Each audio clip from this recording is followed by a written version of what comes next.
I'm standing in our kitchen, scrolling through my phone while my coffee goes cold, when I hear the thundering footsteps on the stairs. Before I can brace myself, my sister Melissa bursts through the doorway wearing what can only be described as a catastrophe wrapped in sequins.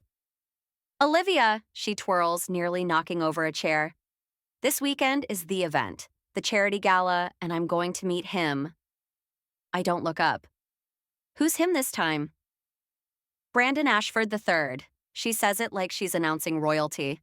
He messaged me yesterday, private DM. He saw my photos and said I have exactly the sophistication he's been looking for. Now I do look up. Melissa is 21, about 200 pounds, with hair she dyed platinum last week that's already showing 2 inches of dark roots.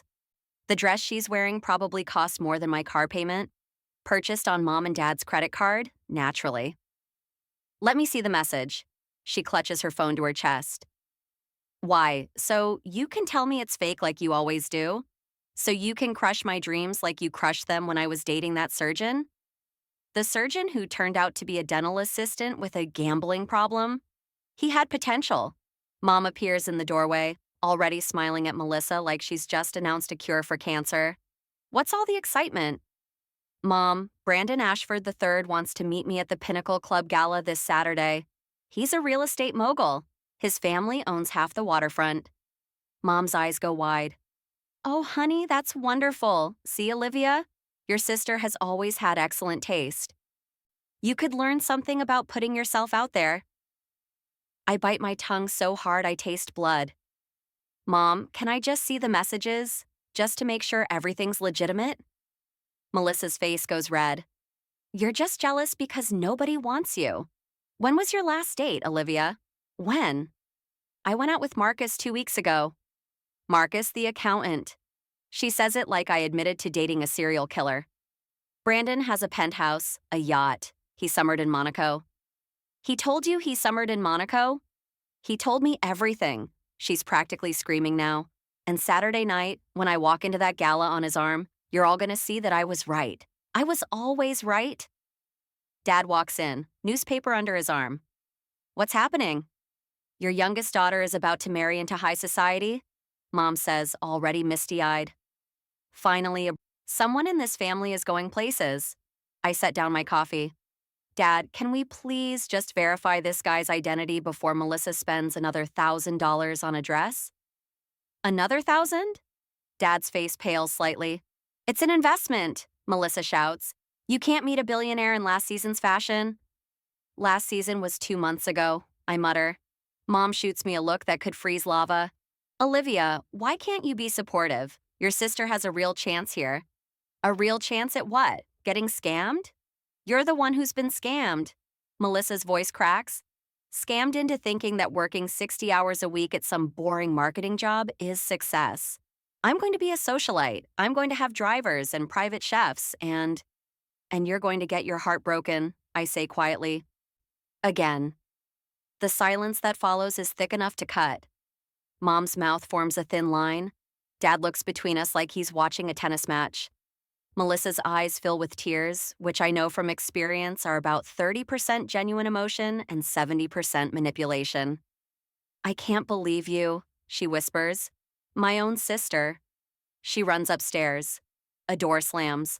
Mom gives me a look of profound disappointment before following her. Dad sits down across from me. Olivia?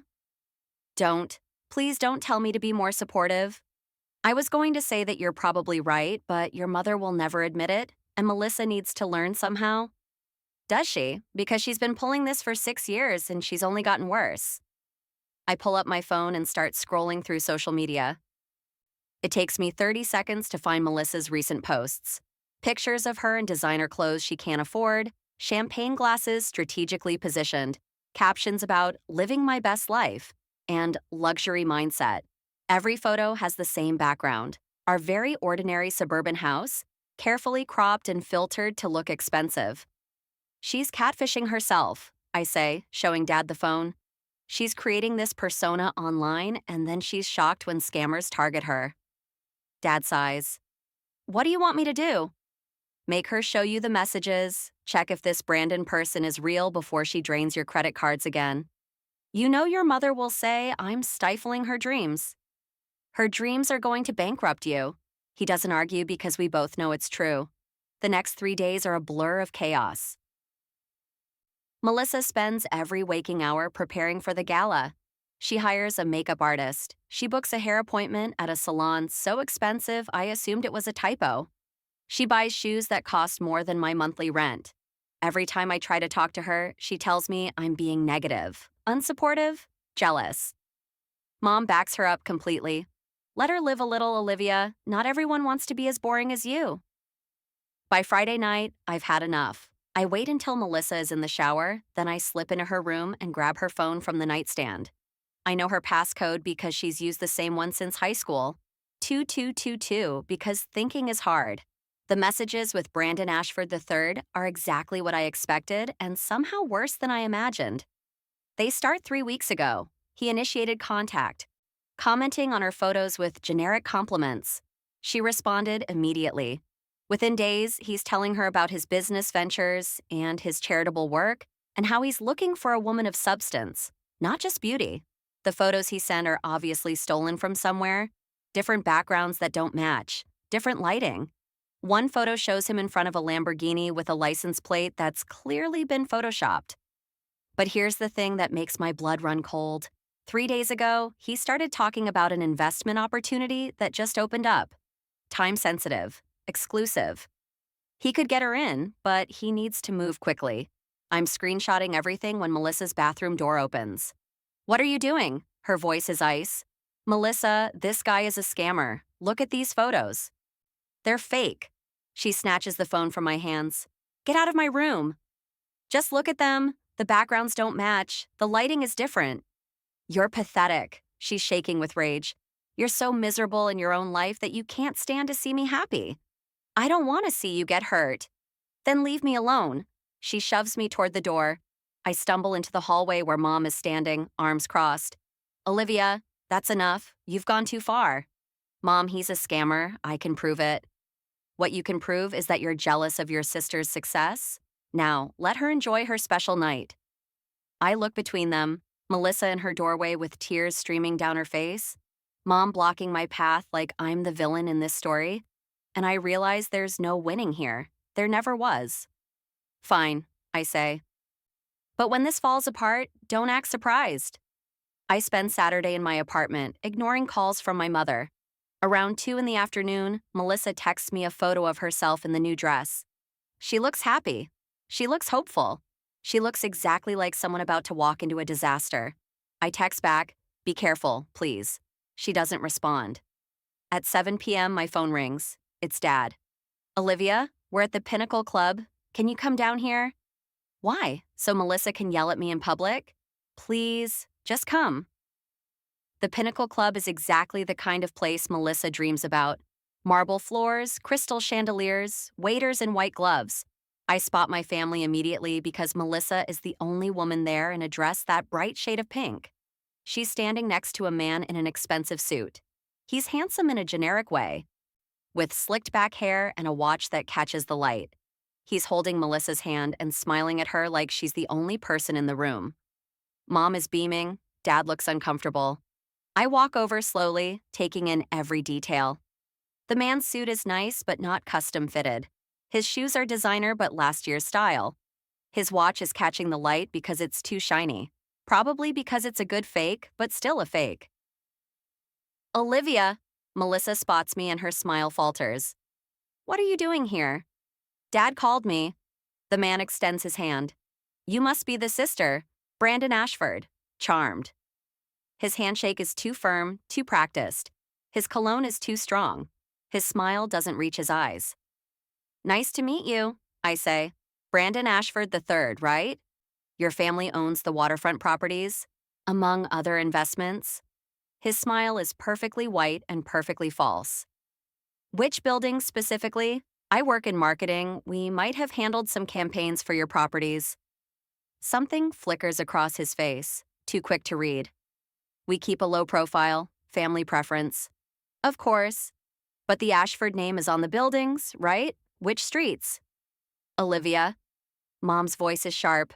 Don't interrogate the man. Brandon laughs, but it sounds hollow. No, no, it's fine. I admire a protective sister. Melissa is lucky to have you watching out for her. He's good. I'll give him that. He pivots smoothly, turning my suspicion into a compliment. Melissa is looking at him like he just recited poetry. Actually, Brandon continues, checking his very fake watch, Melissa and I were just about to discuss a business opportunity. Perhaps we could find somewhere more private? What kind of business opportunity? I ask. Olivia, seriously. Melissa's face is red. Can you not? I'd love to hear about it too, I say, keeping my voice light and friendly. I'm always interested in investment opportunities. Brandon's smile tightens almost imperceptibly. It's rather technical, real estate development, pre-construction units at the new Harbor Point complex. But the window closes tonight. Very exclusive. How much are the units? That depends on the square footage, but Melissa and I were discussing a modest entry point, 50,000 for a studio. The number hangs in the air like a bomb. Dad clears his throat. 50,000? It's a steal, really. These units will triple in value within 2 years. But like I said, the opportunity closes tonight. My partners are flying to Dubai tomorrow to present the project to international investors. Brandon turns to Melissa. I wanted to give you first access because, well, I think you're special. Melissa is practically glowing. It's an amazing opportunity, Dad. Brandon explained everything. I'm sure he did. I pull out my phone. Harbor Point Development, you said? Let me just look that up real quick. Olivia, Melissa hisses. What? If it's legitimate, it'll show up, right? I'm already typing, and I can see Brandon's jaw tighten. There is a Harbor Point development, but the unit sold out 6 months ago, and the cheapest was 300,000, not 50. You know what's interesting? I look up from my phone. The Harbor Point development is already fully sold. Closed in June. That was phase 1, Brandon says smoothly. This is phase 2, not public yet. Then how are you selling units if it's not public? Private placement, friends and family round. And Melissa qualifies as friends and family after knowing you for 3 weeks? The air around us changes. Mom is glaring at me. Dad is watching Brandon carefully. Melissa looks like she might cry or scream or both. Brandon's smile doesn't waver. I can see there's some family tension here. Melissa, why don't we table this discussion? I don't want to cause any problems. No. Melissa grabs his arm. No, Olivia's just being herself. Negative and suspicious about everything. I want to invest. I have the money. You don't have $50,000, I say flatly. Mom and Dad will loan it to me. They believe in me. Even if you don't. I look at my parents. Mom is wavering. I can see it. Dad looks pale. Show me the contracts, I say to Brandon. If this is legitimate, you have paperwork, right? Prospectus? Development plans? Something official? The contracts are with my attorney? Then we should wait until you have them. No reason to rush into a $50,000 investment without seeing the paperwork. The opportunity closes tonight. His voice has an edge now. Then I guess Melissa will miss out. Better safe than sorry. Olivia, I swear to God. Melissa starts. Actually, Brandon interrupts, and his whole demeanor has shifted. The charm is gone, replaced by something colder. I think your sister is right. This isn't the right fit. Melissa, I'm sorry, but I need investors who can make decisions without family drama. I wish you all the best. He's turning to leave when I say, wait. Everyone looks at me. I pull up the screenshots I took from Melissa's phone. Before you go, Brandon, or whatever your real name is, I should mention that I sent these message screenshots to my friend who works in the FBI's cybercrimes division. The photos you sent Melissa, they're stolen from an Instagram influencer named Marco Benedetti. The one with the Lamborghini? That's from his 2019 posts. The yacht photo? 2020. You did a decent job photoshopping different outfits onto him, though. The silence is deafening. Brandon's face goes completely blank. Then he does something I don't expect. He laughs. You know what? Respect? You're good. He looks at Melissa, and there's almost something like pity in his eyes. Your sister just saved you 50 grand and probably your parents' retirement. I'd say thank her, but I'm guessing you won't. You're lying, Melissa whispers. This is a trick. Olivia paid you to say this, to ruin my life. Nobody paid me anything, sweetheart. Well, nobody except the 8 other women I've been running this same game on this month. He straightens his tie.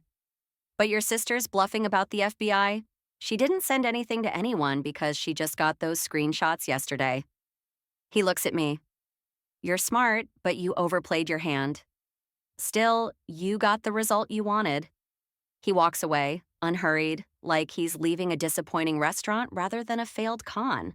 For a long moment, nobody moves. Then Melissa makes a sound I've never heard before, somewhere between a sob and a scream. She runs. Not toward the exit, but deeper into the club, toward the bathrooms. Mom stands frozen, her face cycling through emotions too quickly to track. Dad just looks tired.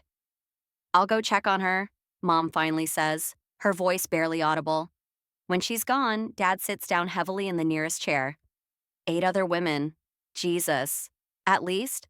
I sit next to him. These guys usually run multiple cons simultaneously. How did you know? I didn't, not for certain. But the photos were obviously fake. The story was too perfect, and the urgent investment opportunity is literally the oldest scam in the book. I pause. I was bluffing about the FBI friend. He knew that. Yeah, he knew that. Dad puts his head in his hands. She's going to blame you for this. I know. Your mother, too. I know that, too. We sit in silence for a while, surrounded by crystal and marble and the kind of wealth Melissa has been chasing for years. Finally, Dad speaks. Thank you. For what? For being the responsible one. For being the one who has to be the bad guy. He looks at me, and his eyes are wet. It's not fair to you. No, I agree. It's not. Mom returns eventually alone. She wants to go home. She won't talk to anyone. We drive back in silence. Melissa stares out the window, her makeup running, her expensive dress rumpled. When we get home, she goes straight to her room and locks the door. Mom corners me in the kitchen. Are you happy now? Am I happy that my sister almost got scammed out of $50,000? No, Mom, I'm not happy. You humiliated her. I saved her. You ruined her chance at happiness. Her chance at happiness with a con artist? Mom, listen to yourself. But she's not listening. She's never been listening. You've always been jealous of her, ever since she was born. You couldn't stand that she was prettier, more fun, more adventurous. She's delusional. The words burst out of me. She lives in a fantasy world where she's going to marry a billionaire despite having no education, no job skills, and no interest in actual reality. And you enable her. You encourage her. You spend thousands of dollars feeding her delusions while I'm the one who gets called boring and jealous for living in the real world. Mom's hand connects with my cheek before I even see it coming. We stare at each other, both shocked. She's never hit me before, not once in 27 years. Get out, she says quietly. What? Get out of my house. I don't want you here. Dad appears in the doorway. Honey, that's not... She called your daughter delusional. She ruined Melissa's life. I want her gone. I touch my cheek, which is burning. Fine, I'll go. But Mom, when the next Brandon shows up, and there will be a next one, don't call me. Don't ask for my help. Don't come crying to me when Melissa's spent every dollar you have chasing some fantasy. You're on your own. I grab my purse and walk out. I'm halfway to my car when I hear footsteps behind me. It's Melissa, still in her pink dress, mascara streaking her face. I hate you, she says. I know. He was perfect. He was everything I wanted. He was a con artist who would have taken everything you had. She wipes her nose on her sleeve, and suddenly she looks very young and very lost. Why can't I have what I want? Why does everyone else get to be special except me? And there it is, the real issue, the one we've been dancing around for years. Melissa, you are special, but not because some man says so. Not because you wear expensive clothes or go to fancy parties. You're special because you're you. But you have to actually be someone first. You have to build a life, not just wait for someone to hand you one. That's easy for you to say. You're smart, you're successful. You have your own apartment and your career and I worked for it. 60-hour weeks, remember? Student loans that I'll be paying off until I'm 40. Relationships that failed because I was too tired to maintain them. I didn't get handed anything. She's quiet for a long moment. I don't know how to be like you. Then don't be like me. Be like you. But the real you. Not this persona you've created on Instagram. I don't know who that is. Then maybe it's time to figure it out. She looks at me, really looks at me, maybe for the first time in years. Did you really send those screenshots to the FBI? No, but I should have. That guy's probably halfway to his next victim already. A tiny, broken laugh escapes her. You totally bluffed him. Completely. I was terrified he'd call me on it. He did call you on it? Yeah, but by then it was too late. He'd already admitted everything. I pause. Are you going to be okay? No, but I'll pretend I am until it's true. She wipes her eyes again, smearing her makeup even worse. I really do hate you, you know. I know, but you'll get over it. Maybe. She turns to walk back to the house, then stops. Olivia? Yeah? Thank you for being the boring, responsible one. Someone has to be. She goes inside before I can respond. I drive home through empty streets, my cheeks still stinging, my mind replaying the entire disaster. When I get to my apartment, my boring, ordinary, safe apartment that I pay for with my boring, ordinary job, I pour myself a glass of wine and sit by the window. My phone buzzes. It's a text from Dad. Your mother will come around eventually. Give her time. I don't respond because we both know it's not true. Mom has built her entire identity around the idea that Melissa is special, destined for greatness, just one lucky break away from the life she deserves. Admitting otherwise would mean admitting she's been wrong for 21 years. Another text, this time from Melissa. That dress was $2,000 BTWs, in case you were wondering how much my humiliation cost. I laugh despite myself and text back, cheaper than 50,000. Three dots appear, then disappear, then appear again. Finally, true. It's not much. It's not forgiveness or understanding or even really an acknowledgement that I was right. But it's something. A week later, Melissa deletes all her social media accounts. Mom still isn't speaking to me. Dad sends me money with a note that says, for saving our retirement, that I send back because I didn't do this for money. I did it because someone had to live in the real world. Someone had to be the responsible one, the boring one, the one who ruins dreams to prevent disasters. I'm lucky, I suppose. Lucky that I learned early on that fairy tales aren't real, that Prince Charming doesn't exist, that the only person who's going to save you is yourself. Melissa's still learning that lesson. Maybe she'll figure it out. Maybe she won't. Maybe she'll spend the rest of her life chasing fantasies and blaming me for everyone that falls apart. But at least she'll do it with her bank account intact and her identity protected. Because boring, jealous, responsible Olivia was there to catch her before she fell. And if that makes me the villain in her story, I can live with that. Someone has to be.